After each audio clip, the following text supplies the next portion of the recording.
Hello po, good morning po sa inyong lahat. Ngayon, nandito po tayo sa chapter 13 ng pahayag na kung saan ang mga nilalaman nito ay punong-puno ng mga simbolo, At basahin po natin, pero bago ang lahat ng ito, tayo po ay dumulog muna sa Diyos at hilingin natin sa Kanya ang pagpatnubay sa ating pagbabasa. Let's pray po. Hallelujah. Purihin ka aming Ama sa langit, tulad po kanong dalangin namin kanina, muli ko pong idinudulog sa iyo ang aking sarili kasama ng aking mga kapatid na nakikinig sa kabilang line o sa oras na ito, Panginoon, na aming pagtitipon. Dalangin po namin at pinasasalamat sa banal na Espiritu na magpaunawa sa amin sa mga bagay na ito at magbigay linaw. At kung hindi man po sa oras na ito ang kalinawan ng lahat ng ito, alam namin sa mga darating na araw, habang binabasa namin ang lahat ng ito, unti-unti nyo pong ililinaw sa amin ang mga simbolo at mga kahulugan ng mga nabanggit sa banal na aklat na ito. Kaya pinasasalamatan po namin ang iyong banal na Espiritu na siyang nagtuturo sa amin. Ama, salamat po sa ngalan ng Panginoong Hesukristo. Amen. Amen. So chapter 13, ito po ay ang unang halimaw, At ang unang halimaw na ito, sabi dito, ito ay umahon mula sa dagat. Iyan ang unang halimaw. At ang pangalawang halimaw naman ay umahon ito mula sa lupa.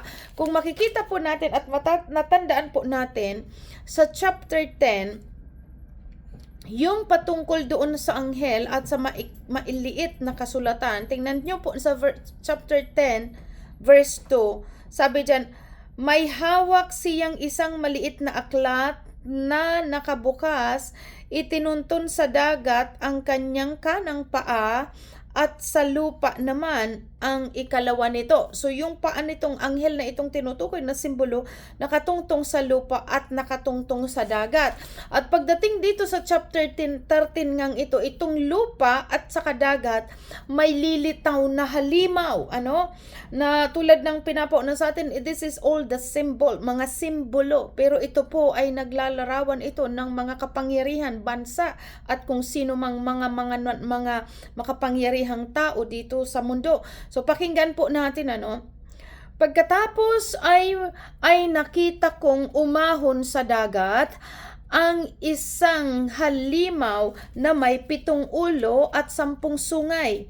Ito pong nabanggit dito, ito yung kanang paa nung anghel na dyan nakatungtong sa dagat at dyan din umahon ang unang halimaw. Sabi dyan, at may korona ang bawat sungay nito at bawat ulo ay nakasulat ang mga pangalang lumalapastangan sa Diyos. Kita niyo po, So dito sa lupa na o sa dagat na ito, may lumitaw na, sabi dyan din, ang halimaw lumitaw dito at may 10 sungay. 10 sungay ang bawat ulo na nakasulat ang mga panlalait o paglalapastangan sa Diyos. Ang halimaw ay parang leopardo, ang paa nito ay tulad ng mga paa ng oso at ang bibig ay parang leon. Ibinigay ng dragon sa halimaw ang sariling lakas, trono at malawak na kapangyarihan. Kung babalikan po natin dito sa chapter 12, ay ang patungkol sa babae at dragon, na kung saan dito ang babae, pinapakita po sa atin dito, walang iba, ang tinutukoy dito ay ang Israel, at ang dragon, makita po natin dito ang dragon na tinutukoy dyan, na ito ay si Satanas, ang Diablo. Sabi dyan sa verse 8, natalo ang dragon at ang kanyang kampon, at hindi na sila pinayagang manatili sa langit. Itinapon ang napakalaking dragon, ang matandang ahas na tinawag na Diablo at Satanas, na nandaraya sa buong sanlibutan. Itinapon siya sa lupa kasama ang lahat ng kanyang mga kampon. So yan po ang nakasulat dyan sa chapter 12 verse 8. Kung titingnan ninyo ang chapter 12. Kaya nga dito, pagdating dito sa chapter 13, ang dragon na tinutukoy dito ay walang iba po, si Satanas. Sabi dyan, sabi po dito, chapter 13, verse 3, ang isa sa mga ulo ng halimaw ay parang may sugat na nakamamatay, ngunit ito'y gumaling na mangha ang buong daigdig sa nangyaring ito at nagsisunod sila sa halimaw. Okay, ayan. Sinamba ng lahat ng tao ang dragon sapagkat ibinigay nito ang kanyang kapangyarihan sa halimaw. So kung titingnan po natin, ang dragon, walang ibang tinutukoy dito ang matandang ahas na sabi dyan si Satanas. Ngayon ang kanyang kapangyarihan ay ibinigay niya dito sa halimaw, na ang halimaw na ito na tinutukoy na umahon ito mula sa dagat. Na at again, ang bawat binabasa natin ay mga simbolo ito, mga simbolo na ibig sabihin ito ay may mga kumbaga ito ay may mga kapangyarihan, ano? At tulad ng naunawa natin, alam natin na ipapaunawa ito sa atin ng Diyos, unti-unting pinapalinaw sa atin kung ano ang mga tinutukoy sa bagay na ito po, ano? So malinaw dito na itong halimaw na ito ay ibibigay, sabi diyan, sinamba ng lahat ng tao ang dragon sapagkat ibinigay nito ang kanyang kapangyarihan sa halimaw.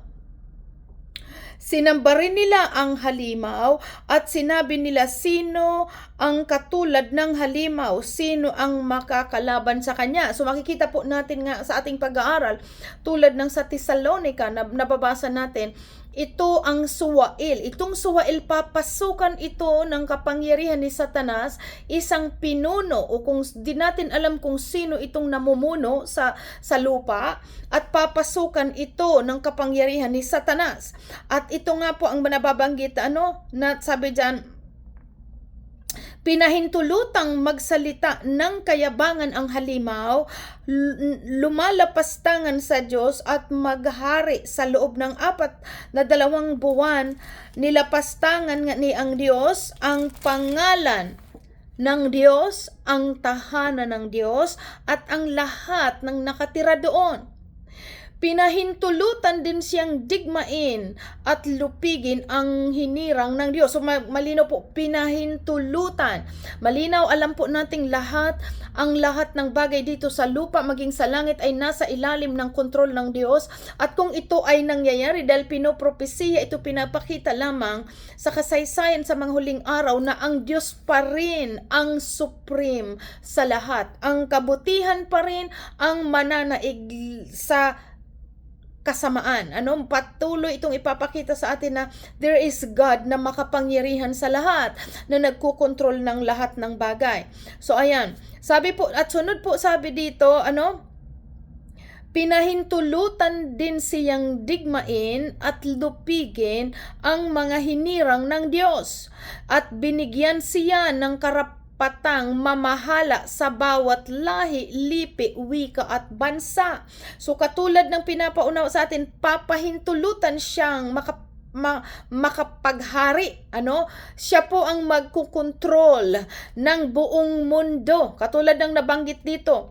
Sabi diyan, pinahintulutan din siyang digmain at lupigin ang mga hinirang niyang Diyos at binigyan siya ng karapatang mamahala sa bawat lahi, lipi, wika at bansa. So itong Antichrist na ito, kung sino man ang namumuno na itong lilitaw na magkukontrol ng buong mundo, siya ang papasukan ni Satanas ng kapangyarihan.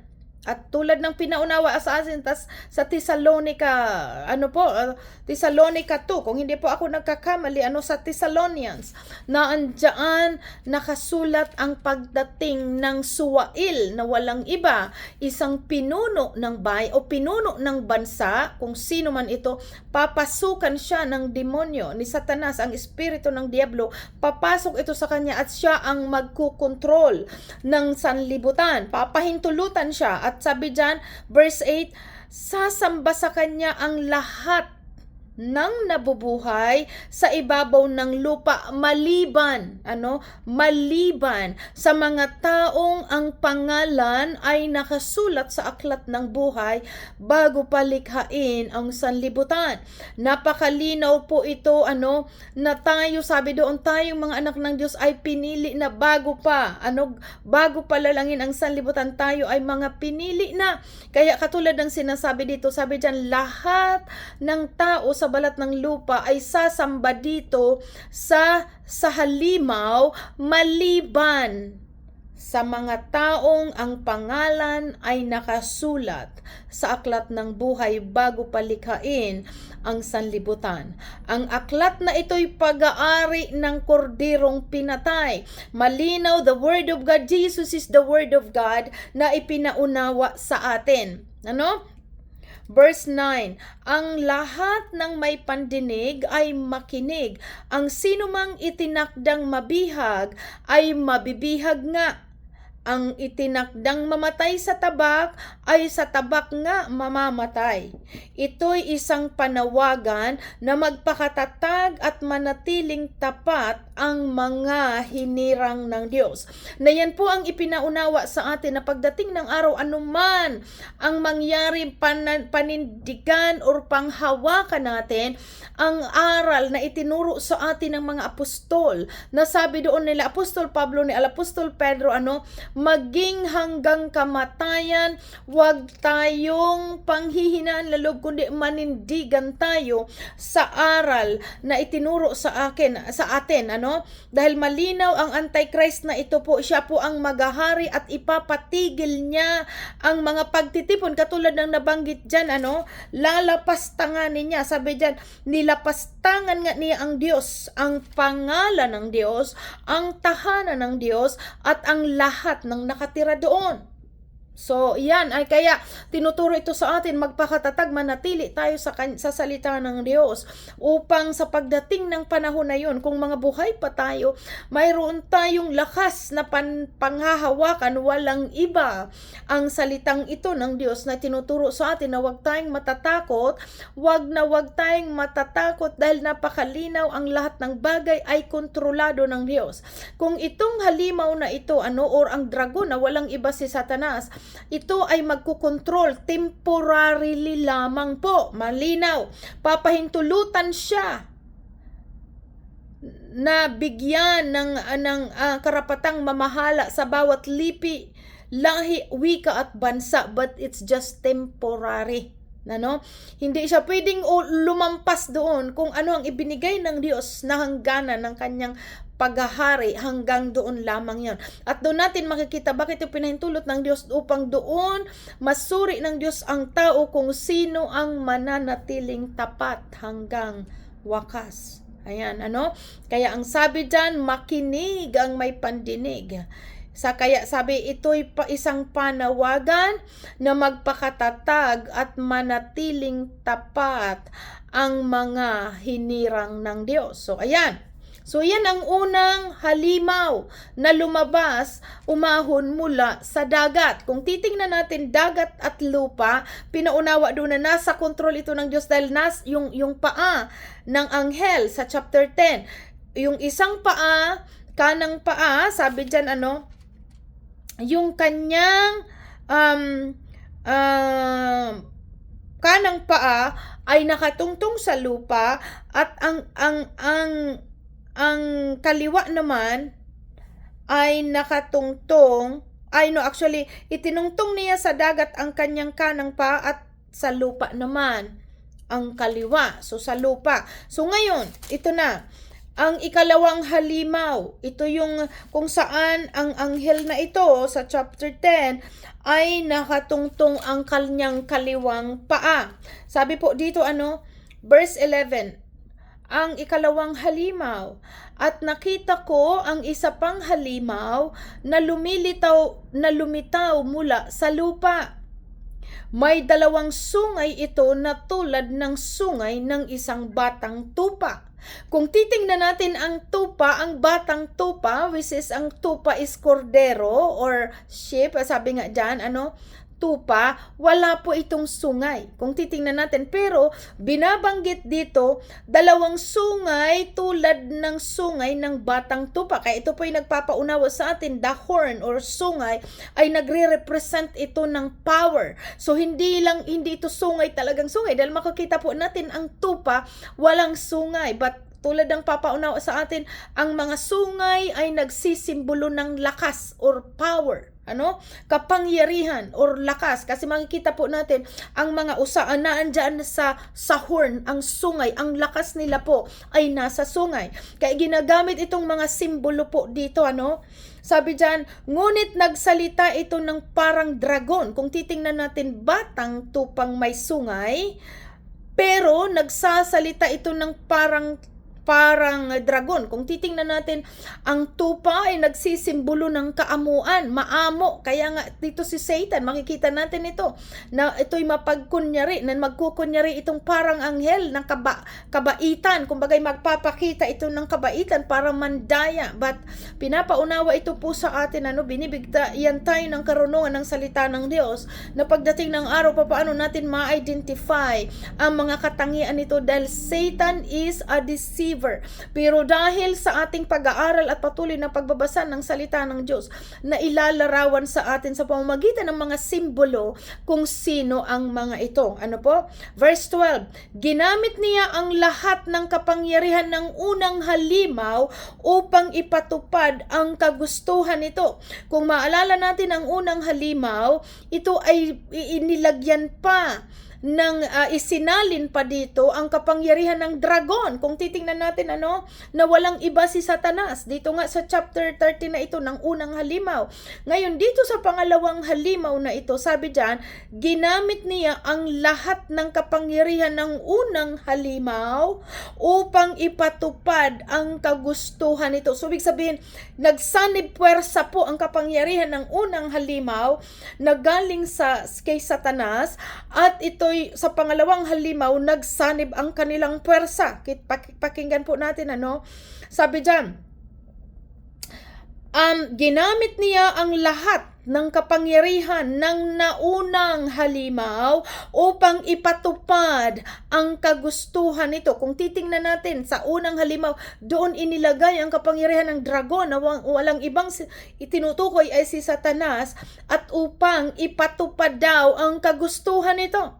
Sabi dito sa pangalawang itong halimaw, ang lahat ng tao sa lupa ay pinilit niyang sumamba sa unang halimaw na nagkaroon ng sugat na nakamamatay ngunit gumaling na.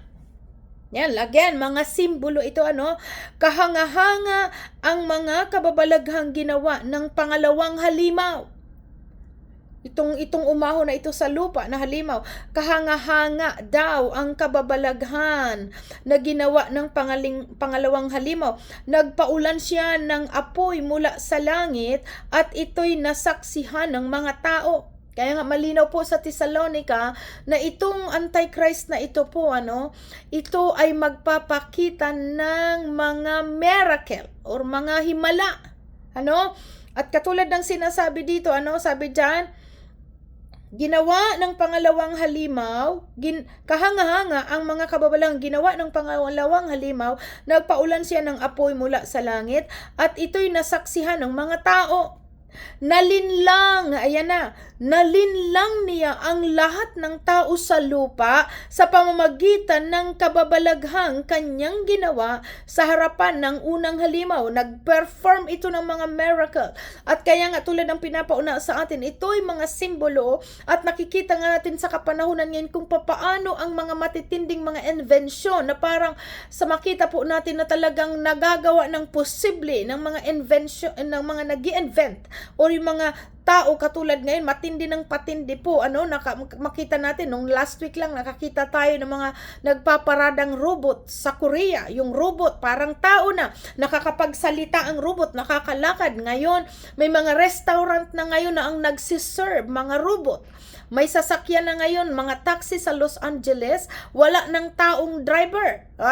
So, maraming mga invention na talagang makikita natin sa mga huling araw ng patindi ang pagpapakita ng kapangyarihan na kumbaga nitong nagahari dito sa lupa. na walang iba ang kaaway, ano? Kaya makikita natin marami ang taong mapapaniwala nito ba because of the miracle or mga nakikitang mga ginagawang mga kababalaghan, ano, mga kapangyarihan. Sabi diyan, nilinlang niya ang lahat ng tao sa lupa sa pamamagitan ng mga kababalaghang kanyang ginawa sa harapan ng unang halimaw. Nahikayat niya ang mga taong gumawa ng isang larawan ng unang halimaw na nasugatan ng tabak ngunit nabuhay. So ayan, gumawa siya ng larawan ng unang halimaw. Sabi diyan, ipinahintulot din sa kanya na bigyan niya ng hininga ang larawan ng unang halimaw. Ibig sabihin, yung unang halimaw na yung larawan, which is sabi ko mga simbolo ito ng kapangyarihan ng mga taong namumuno. Sabi po diyan, binigyan niya ito ng kapangyarihang sabi diyan ng hininga. Ipinahintulot din siya sa nabigyan niya ng hininga ang larawan ng unang halimaw, kaya nakapagsalita ang larawan at ipinapatay nito ang lahat ng ayaw sumamba sa kanya. So kaya nga, tulad ng pinapaunawa sa atin, panawagan, sabi diyan, ito'y panawagan na magpakatatag at manatiling tapat ang mga hinirang ng Diyos. Dahil may kanya-kanya nakatakda, may nakatakdang mabihag at may nakatakdang mamamatay sa tabak. But pinapaunawa ito sa atin na merong buhay na muli, ang pagkabuhay na muli, ang na yun ang tinuturo sa atin ng mga apostol. Huwag kayong matakot sa mga may kapangyarihang pumatay ng katawan, subalit wala namang kapangyarihang pumatay ng katawan at ng espiritu, which is pinapaunawa sa atin ay sa Diyos natin ilagay ang banal na pagkatakot. Amen? So ayan, 16, sa sapilitang patatatakan ng ikalawang halimaw ang lahat ng tao sa kanilang kanang kamay o sa noo, maging sila'y dakila o malaya. At walang maaring magtinda o bumili maliban sila'y may tatak ng pangalan ng halimaw o bilang ng katumbas ng pangalang iyon.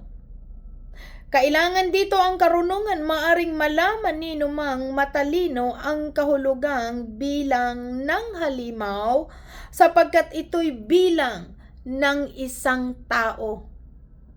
Ang bilang ay 600 at 60, close open parenthesis, 666. Ayan. So kaya ito po ay pinapaunawa sa atin na talagang ang mundo ito'y magpapakasama, ano? Dahil malinaw dito, pahihintulutan ang dragon, which is walang iba, si Satanas, na ito'y maghari dito sa lupa. Kumbaga temporary, bibigyan siya ng maikling panahon na paghaharian ang sanlibutan talaga ni Satan, ano? Kaya dito pinapaunawa ito sa atin, magpakatatag tayo dahil napakalinaw na sabi ng salita ng Diyos, hindi niya tayo iwan ni pababayaan. Kaya ang pananampalataya at dapat naunawaan natin kung ano ang magaganap sa darating upang hindi tayo nagpapanik, dahil napakalinaw po magaganap ang lahat ng ito ayon sa propesiya ng Diyos. So ayan, dyan po muna tayo magtatapos at continue. Sabang nag-aaral po, patuloy tayo nag-aaral ng salita ng Diyos, unti-unti pong nagliliwanag ito sa atin kung ano ang tinutukoy ng mga simbolo, kapangyarihan ng mga bansa, kapangyarihan ng mga namumuno dito sa lupa, na tulad ng pinaunawa sa atin, itong Antichrist na ito or tinatawag na Suwail, papasukan ito ng espiritu ng Diablo at siya po ay manlilinlang sa tao dito sa balat ng lupa. Pero tulad ng nabanggit dito, ang lahat ng tao ay sasamba sa halimaw na ito maliban